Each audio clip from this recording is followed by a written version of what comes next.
Itu biasanya di tahun-tahun politik seperti ini nanti akan banyak pengobatan gratis itu ya. Karena kita sebetulnya senang-senang saja.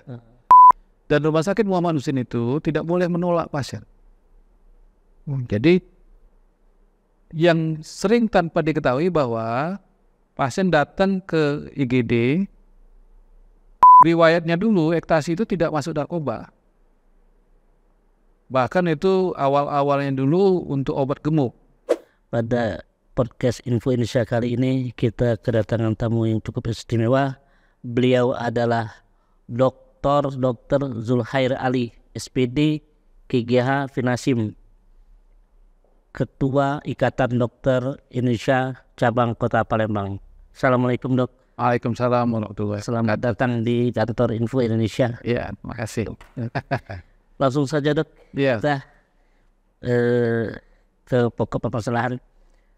Ini di Kota Palembang ini sudah masuk musim kemarau. Betul. Kondisi udara dan kesehatan masyarakat di Kota Palembang ini seperti apa dok? Baik, sekarang ini ya memang setiap mulai masuk kemarau itu ada beberapa kondisi yang harus kita waspadai. Yang menyangkut masalah air dan udara. Jadi kalau kita bicara tentang polusi air, polusi udara. Kalau air itu menyangkut minimnya jumlah air Sungai Musi biasanya, kesulitan kita mengambil air, dan biasanya itu berhubungan dengan penyakit saluran cerna. Jadi misalnya diare, mencret, itu banyak pada anak-anak terutama. Ya, tapi syukur alhamdulillah sekarang ini sejak cukup meratanya pengadaan air bersih, kondisi ini semakin berkurang. Hanya di daerah-daerah tertentu saja yang memang airnya masih sulit, itu mungkin masih jadi gangguan. Itu yang pertama, masalah air. Sedangkan yang kedua, kemarau biasanya berhubungan dengan udara. Kita mendengar kan sekarang ini di Jakarta katanya polusinya terburuk sedunia begitu ya. Itu juga mungkin terjadi di Palembang kalau kita tidak hati-hati begitu ya. Terutama yang sangat berpengaruh di Kota Palembang ini kalau terjadi karhutlah. Seperti beberapa tahun yang lalu kan sempat mengganggu penerbangan, akan timbul ISPA yang cukup banyak. Pasien-pasien asma itu biasanya akan kambuh dia karena terjadi peningkatan partikel-partikel polusi di udara gitu ya. Nah, syukur alhamdulillah sampai sekarang walaupun kita kemarau belum begitu terdengar ada kebakaran hutan. Yang ada ini justru kebakaran beberapa rumah begitu ya. Nah, itu biasanya sebentar sudah habis ya, sudah hilang. Tapi kalau kebakaran hutan kita ketahui bahwa daerah kita ini kan daerah gambut. Iya. Itu kebakaran itu bukan hanya di atas, tapi katanya sampai di bawah. Ke bawah, ke dalam. Itu yang sampai berbulan-bulan. Iya. Nah, itu. Jadi kalau sudah seperti itu masalah kesehatan itu bahkan menyebar sampai ke Singapura dulu kan. Iya. Betul. Nah, disinilah peran masker, peran menjaga diri supaya kita tidak ISPA, jangan terlalu banyak di lingkungan luar, misalnya seperti itu kan. Potensi untuk polusi yang tinggi ada terus. Tetap ada.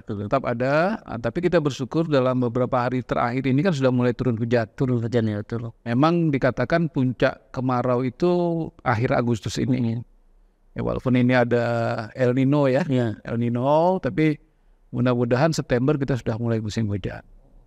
Nah ini kaitannya juga dengan masyarakat, dengan banyaknya ini pelayanan ke masyarakat itu seperti sudah maksimal belum dokter melihatnya dari pemerintah? Dari pemerintah.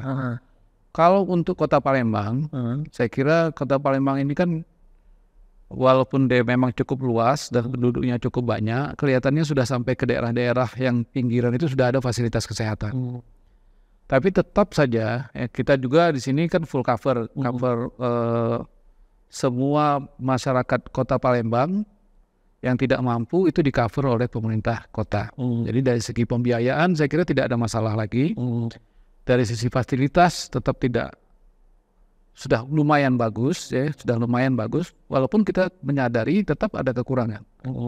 Tetap ada kekurangan, jumlah tenaga kesehatan juga sudah jauh lebih banyak karena bagaimanapun orang masih lebih senang tinggal di kota daripada di daerah ya. Nah, kalau kita patokan jumlah penduduk Palembang ini 1,6, 1,7, kalau kita ambil contoh dokter saja, anggota ID cabang Palembang ini 2.500. Sebetulnya sudah memadai angka itu kan. Nah, tinggal masalah ada orang yang tidak terpapar itu tetap saja ada, karena bagaimanapun kadang-kadang masalah pengetahuan, ketidaktahuan, atau ada orang-orang yang non KTP sini, tapi berdiam di sini, mencari pekerjaan di sini, nah itu tidak tercover.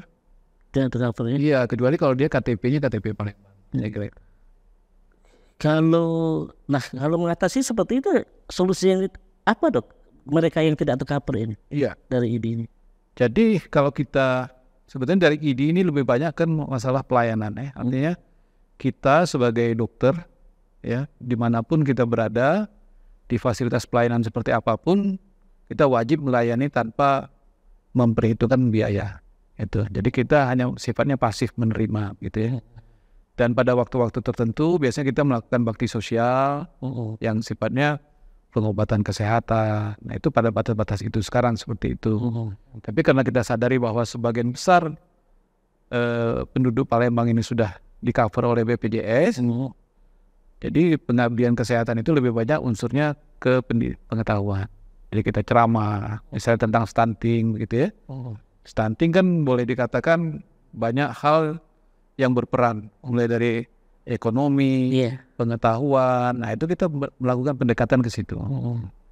Itu. Sedangkan untuk orang-orang yang tidak tercover ini, kita mengharapkan sebetulnya peran dari dinas sosial, yang lain-lain supaya bisa mempertemukan ke kita. Ya. Tadi dokter mengatakan bakti sosial. Memang bakti sosial itu biasanya kerjaannya para caleg. Itu biasanya di tahun-tahun politik seperti ini nanti akan banyak pengobatan gratis itu ya. Karena kita sebetulnya senang-senang saja. Tapi yang harus kita ingat kadang-kadang perlu nggak sebenarnya kayak dalam kondisi seperti sekarang ini sebetulnya tidak banyak manfaatnya. Tidak banyak manfaat. Iya, karena itu kan sifatnya kan sporadis. Obati, kemudian bagaimana kondisinya kita tidak tahu lagi. Padahal kita ingin bagaimana supaya orang-orang yang melakukan pengobatan itu dapat di follow up. Saya kalau dia sakit, nah ini tempatnya sebetulnya di puskesmas, di rumah sakit, dia dapat kalaupun misalnya nanti ada bakti sosial sering terjadi misalnya sunatan massal misalnya kan ya kita senang-senang saja ada orang yang membiayai sunatan massal. Ini kan biasanya bapaknya sering gini. Ini pasien si Ari terbengkalai. Iya. Itu gimana dok? Kayak pertama sudah berapa hari nih di IGD nih? Iya, betul. Nah, itu bisa dokter jelaskan nggak? Jadi ya seperti apa sebenarnya? Betul. Jadi begini. Tadi kan saya katakan fasilitas sudah memadai. Kalau kita lihat jumlah dokter sudah oke. Rumah sakit sudah cukup banyak. Tapi tetap saja kurang. Ya. Dan mau menambahkan itu tidak mudah. Biasanya penumpukan itu kan berada di rumah sakit utama. Saya di rumah sakit Muhammad Husin gitu ya, sebagai rumah sakit rujukan terakhir lah di sini, rumah sakit tipe A. Jadi dari rumah sakit ini kan mengalirnya ke sana. Dan rumah sakit Muhammad Husin itu tidak boleh menolak pasien. Jadi yang sering tanpa diketahui bahwa pasien datang ke IGD kadang-kadang sampai 100 orang begitu ya. Sementara yang ini sudah penuh di dalam ini. Nah itu yang keluhan dari pasien kan berhari-hari kami di IGD. Tidak ada tempat masuk. Kita kan tidak mungkin untuk mengusir orang ini gitu. Apalagi yang di ICU kan. Tidak mungkin ini ada anak mau masuk bapak keluar aja kan tidak mungkin.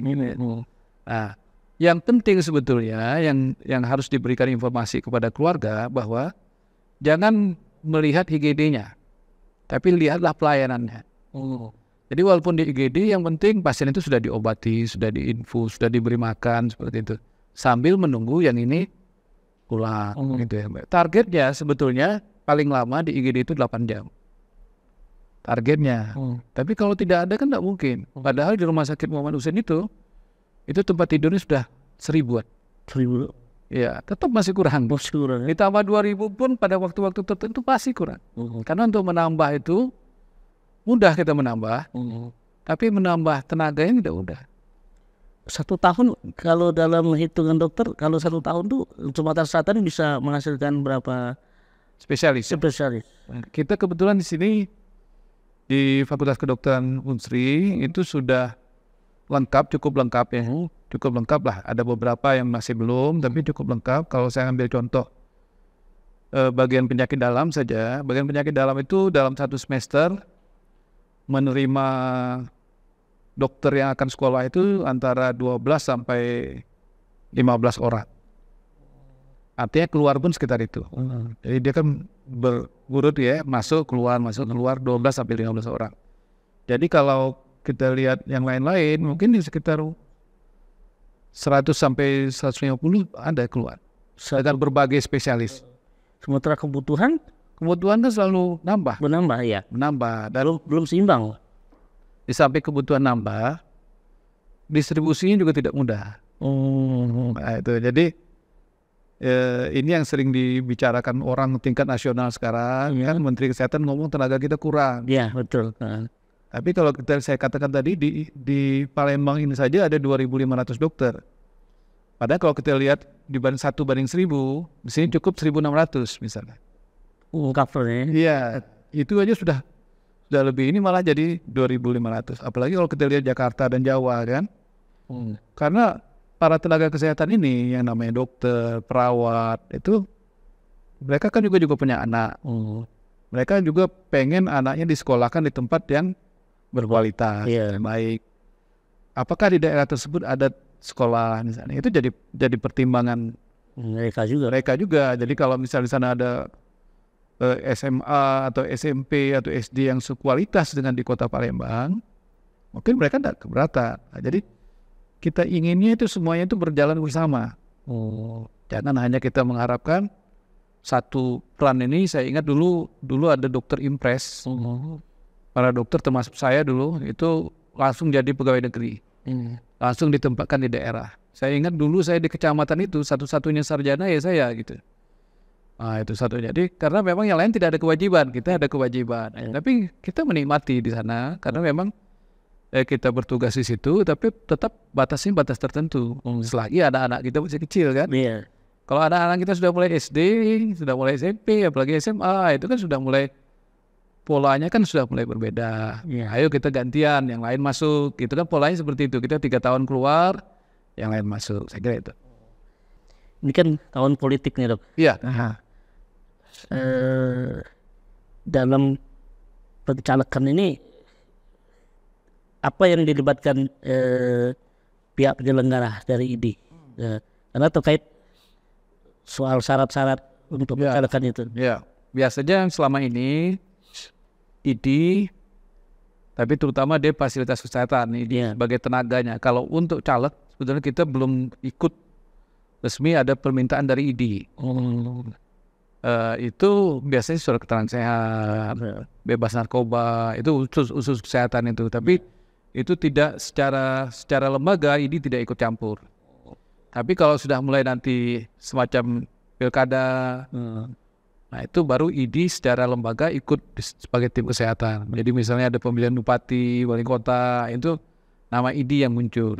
Tapi kalau untuk yang caleg ini dia biasanya lebih banyak ke fasilitas kesehatan, ke rumah sakit, ke ke puskesmas misalnya. Surat kesehatan yang disampaikan itu sebenarnya untuk apa sih dok? Kalau untuk caleg itu apa memang dia dinyatakan sehat atau ya? Artinya dia begini, sebetulnya bukan resmi sehat, istilahnya di situ cakap untuk menjalankan tugas. Bahwa artinya kan orang sehat itu bisa sehat karena duduk bekerja di dalam kantor, atau sehat yang dalam pekerjaan yang berat, itu kan beda-beda kan. Dan sebagian besar sebetulnya yang kalau caleg ini kan contohnya kan biasanya kan 40 tahun ke atas gitu.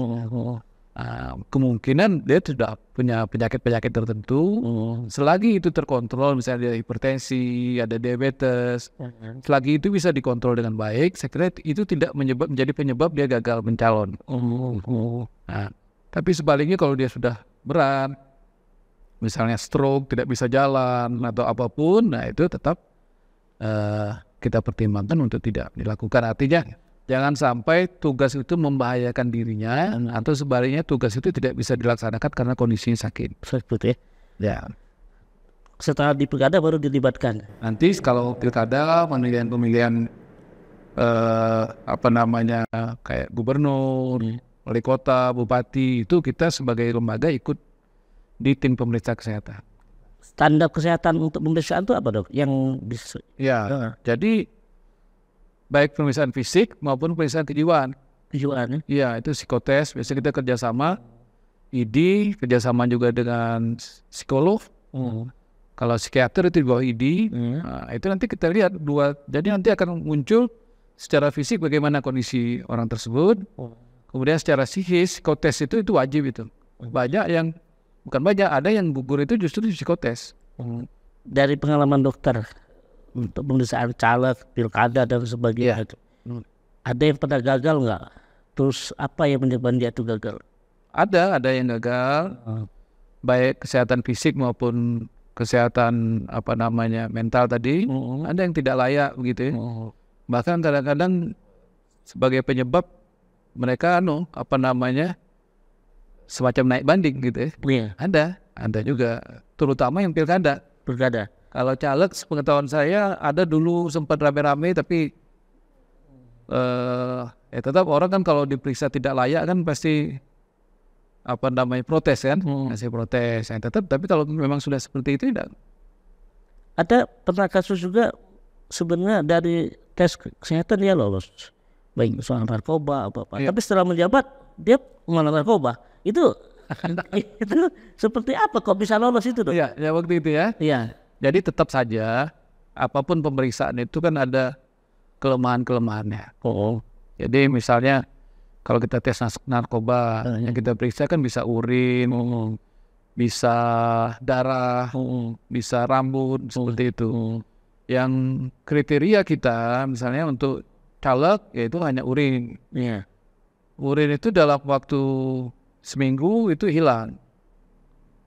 Jadi kalau dia tidak mengkonsumsi narkoba dalam waktu seminggu, tidak bisa kita deteksi dari situ. Itu isunya dulu yang kemarin ribut rame-rame kan. Nah, tapi kalau di rambut itu jauh lebih lama, tapi biayanya jauh lebih besar lagi pemeriksaan itu. Jadi kita tetap kalau semuanya diperiksa rambutnya itu lebih lama, lebih mahal. Jadi kita istilahnya urin itu hanya screening. Screening kalau memang ada laporan-laporan tertentu yang tidak bagus, baru dilakukan pemeriksaan lebih lanjut. Jadi itu. Artinya ada kemungkinan baik caleg itu yang sekarang ini ada juga terkena itu ya? Bisa saja. Bisa saja. Kadang-kadang orang kan berbagai cara kan. Berbagai cara, dia puasa satu bulan, 1 tahun misalnya kan. Itu pertama. Kemudian yang kedua, bisa saja di waktu mencalon memang dia belum terlibat itu. Tapi setelah dia bertugas, mungkin kelelahan, mungkin faktor pergaulan, begitu kan, dia baru tercemar dengan narkoba kan bisa saja. Satu lagi dok, alasan menggunakan narkoba itu salah satunya untuk menambah stamina, benar? Itu dok. Jadi sebetulnya narkoba itu cukup luas. Saya memang tidak mendalami masalah narkoba itu, tapi secara umum narkoba itu kalau kita ambil contoh itu ada yang membuat kita fly, ada yang membuat kita segar. Yang zaman-zaman dulu kan ada ektasi. Nah, itu ektasi itu kan untuk buat kita segar. Riwayatnya dulu ektasi itu tidak masuk narkoba. Bahkan itu awal-awalnya dulu untuk obat gemuk. Orang yang gemuk makan itu, dia bekerja terus, akhirnya kurus itu ya. Itu riwayat dalam pengobatan itu. Amfetamin namanya. Amfetamin itu diberikan oleh dokter dulu. Nah, tapi akhirnya kan disalahgunakan. Dijadikan ektasi supaya dia tetap fit gitu ya. Jadi orang yang biasanya dalam 24 jam harus tidur, dia tidak perlu tidur. Akhirnya dia jadi ketagihan. Kalau dia sudah tidak pakai itu, dia akan drop sekali. Masuklah dia ke narkoba. Nah, sebalik lagi untuk kenikmatan kan, yang dia tidur, fly, ada yang tidak bisa tidur kalau tidak pakai ini gitu ya. Wah, itu rombongan yang ganja dan kawan-kawan lah gitu ya. Nah, dua hal ini bisa menyangkut kepada siapa saja. termasuk kepada pejabat, termasuk kepada artis, kan banyak artis kan yang terlibat itu karena mereka kan di tugas mereka itu kan tinggi sekali, kadang-kadang harus pagi, sore, malam yang kejar tayang begitu kan. Dulu kan stamina itu kopi itu salah satunya juga untuk meningkatkan stamina dan supaya orang tidak tidur gitu. Tapi akhirnya kopi ini tidak mempan, sudah dikasih garam pun masih ngantuk gitu. Itu jadi datanglah obat ini. Saya ingat zaman-zaman dulu ada beberapa obat yang sebetulnya sekarang sudah masuk dalam golongan narkoba ini. Itu kalau kita mau ujian zaman-zaman dulu, makan obat ini gitu ya, reaktifan zaman-zaman dulu ya. Supaya apa? Supaya kita tidak tidur malamnya itu. Besok waktu ujian baru tidur gitu. Itu kan zaman-zaman dulu seperti itu. Ini berkembang terus, dibuat, diproduksi, diedarkan dalam jumlah banyak. Jadi orang jadi segar terus. Oke, terima kasih dokter atas pencerahannya terkait beberapa hal, isu dan perkembangan kesehatan di Sumatera Selatan ini. Baik, itu izin nanya Bang, mumpung ada ketua ID ini. Oh iya benar. Gini dok, menanggapi adanya beberapa kasus malpraktek dok. Nah itu misalnya saya sebagai pasien atau keluarga, itu dari pandangan ID itu gimana cara menyelesaikannya dok? Atau ada treatment khusus untuk menyelesaikan kasus malpraktek itu? Jadi gini, ID itu tetap menawarkan diri terhadap keluhan dari masyarakat, keluhan dari pasien. Ya, kalau ada dugaan malpraktek, ID harus membuktikan dulu.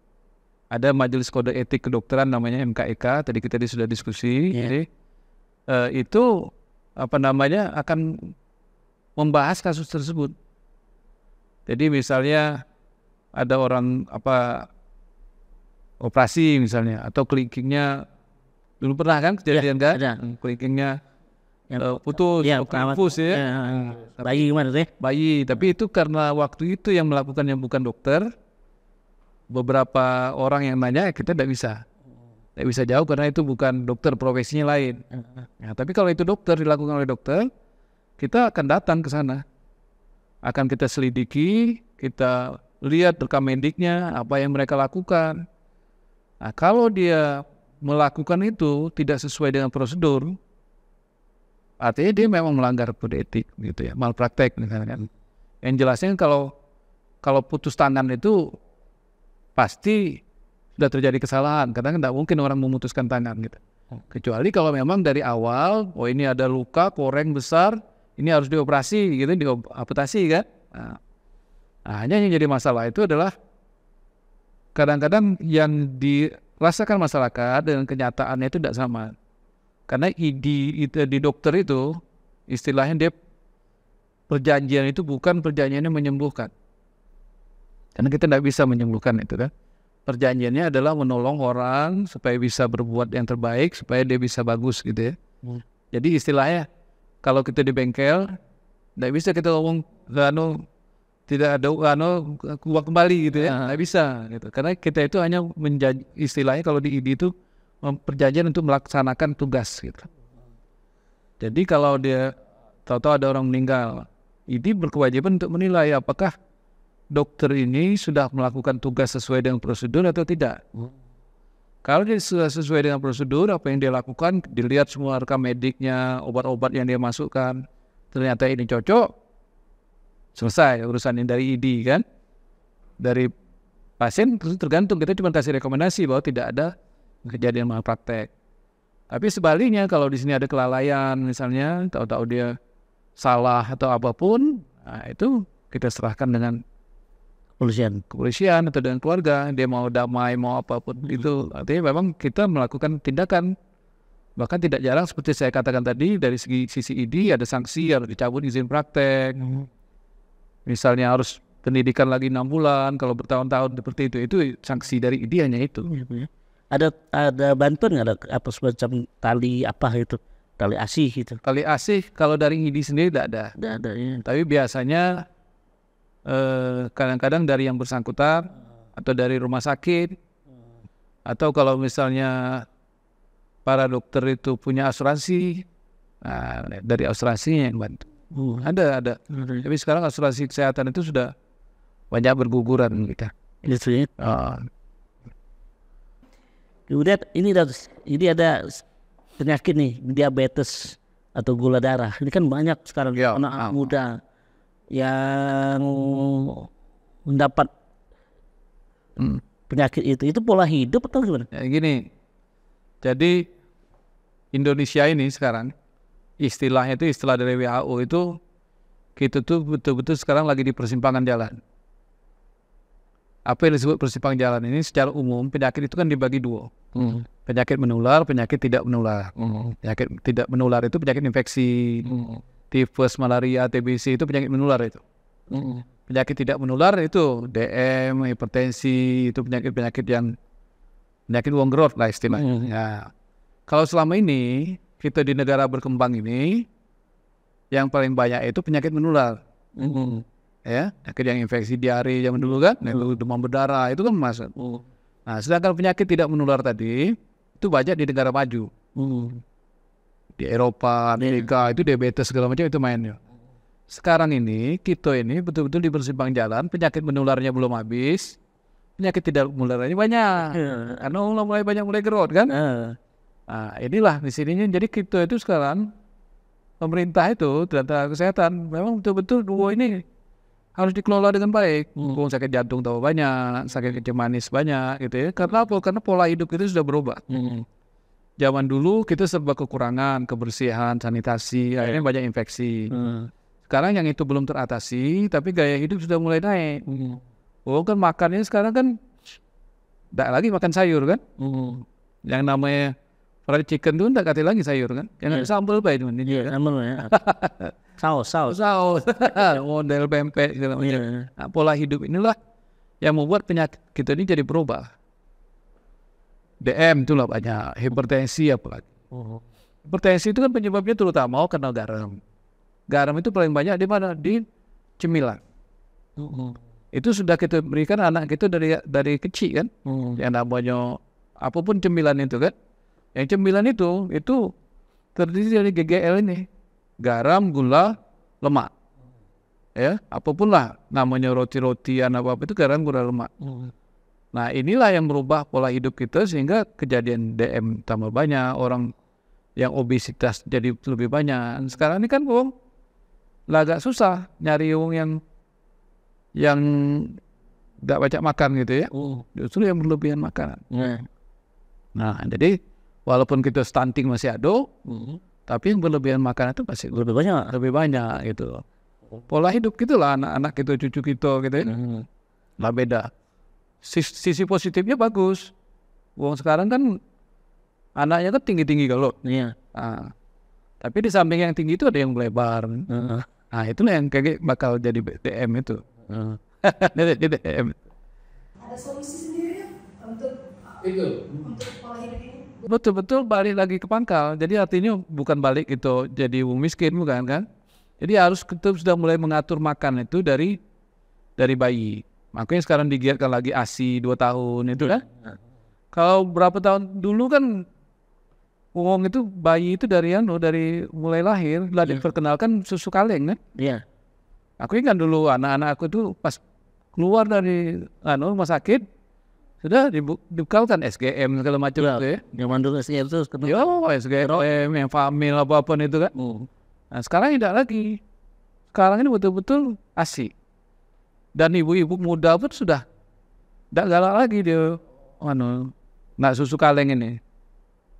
Jadi pola itu sudah harus dari awal dimulai. Dan kita sebagai orang tua jangan bangga kalau anak kita gemuk waktu kecil. Iya, dia dari kecil itulah mulainya. Jadi usahakan berat badannya itu ideal gitu. Tidak perlu kurusnya, tidak perlu gemuknya. Kalau waduh gemuk lucunya gitu. Nah, itu udah boleh lagi sekarang. Jadi pola makan, karena pola makan dewasa itu dimulai dari kecil. Anak gemuk belum tentu baik ya? Belum tentu, yang penting anak sehat. Nah itu, jadi olahraga itu wajib kan. Jadi aktivitas fisik itu wajib. Makan, jangan makan manis-manis terus. Kalau nyingok cewek manis apa-apa. Makan manis ya nggak? Gitu. Terima kasih Pak Dokter atas semua pencerahannya. Assalamualaikum warahmatullahi wabarakatuh. Waalaikumsalam warahmatullahi wabarakatuh.